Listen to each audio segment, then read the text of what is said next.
What's up, guys? Here again with another action figure review, and we have Nightwolf from Mortal Kombat 11. So here we go. Here it is in package. So let's see, looks pretty good overall. Looks like we got some good details. Looks like we could definitely use the black wash down there just to bring out a little bit of extra detail. I love those little soul weapons. Those are sweet. Like the translucent color. Now here is the side of the package. Mortal Kombat 11. Here's the back of the package. And I've noticed the last few releases, this one and the Commando Spawn just had Scorpion on it. So, which is interesting, just kind of a, I guess, a generic cover. And here's the other side. Did come from Amazon.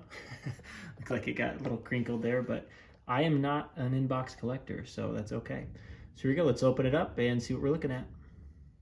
Okay, here is Nightwolf out of the package. So, pretty cool figure so far. There's a lot of neat things that I like about it, and some things that are a little interesting, but let's take a look at some of the detail real quick first. So, first thing we have his soul weapons. There's 3 arrows there, the normal display base. You have the tomahawks, and then you have the bow on the back. So what I think is really neat is it actually came with little holders to hold the weapons. So you have 2 on the side for the axes, and then you have 1 on the back for the bow. Now, it is very flimsy, so they don't stay on there pretty good, but it's good enough to where they fit in well. So, right, so as we're looking through this, right, we have some good detail, good sculpt. You know, not surprised, McFarlane does very well with the sculpt. It's usually the paint application that's the, you know, the opportunity. I like the skin tone. I like the paint. I think that's very cool. Right, the blue is neat. I think I will black wash the blue just to give that texture just a little pop, because I think that is a really cool look. You can obviously black wash the brown pieces there. Maybe add a little silver highlight there to the buckles. Okay, got some good details. Looking good. There's it from the front. Here it is from the side, where you have that paint on the arms. It looks really good. Here's the back. Like I said, it comes off pretty easy. That's what it looks like, the little peg. So it's very flimsy. Here's the back. And here is the other side. So now, here's the face. Okay, now let me show the articulation. Okay, here is the articulation, so let's take a look. So what we're looking at here is we have head articulation. Does not go up very high at all, basically just straight on for the most part. Does look down quite a bit, which is nice, but also with the long hair that does look a little interesting because there is a huge gap there. Side to side, has head tilt, which is nice. You have your shoulder, your ball joint, your bicep swivel, your double jointed elbow, and your wrist articulation.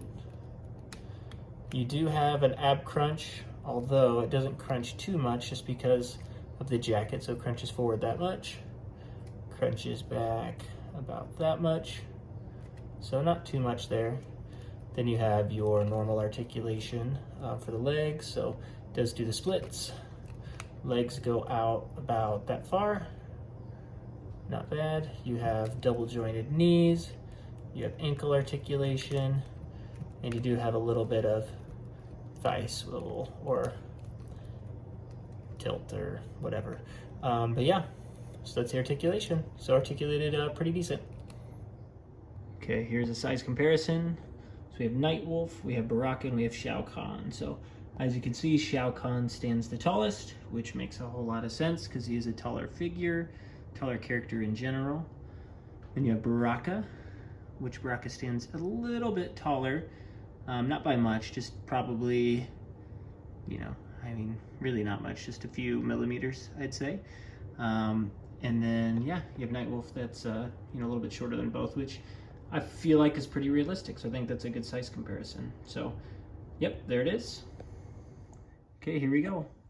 here is Nightwolf, and here are my final thoughts. So, one, great thing. So I love the accessories, I love the sculpt, I love the, I think the articulation is fine, especially for all the stuff they have. You know, with the jackets, the articulation on the top is a little tricky, so that's okay. One complaint I do have that I'm not a fan of is I wish it would have came with another hand. So what you got here is you have the big gripping hand here that can grip the bow.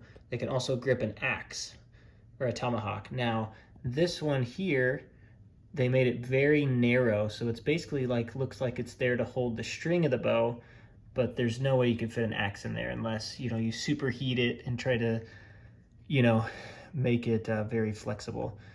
So that's kind of a bummer, because I think this could have been a very cool, right, you could have a really cool pose where you had him holding both tomahawks, but right, they needed to have an extra hand in the package for that. So that's the only gripe that I have for the most part. I think overall, I think it's a great figure, especially for the price. So yeah, if you have the opportunity, go pick it up. I ordered this one off Amazon.com, but it is on GameStop as well. And that's where I've ordered a few things here in the past. So yeah, hope you enjoyed the review, and feel free to check out some of the other reviews. I've done Commando Spawn, I've done the new McFarlane Killer Croc and Man Bat. Feel free to check those out. And more reviews coming soon. Thank you much.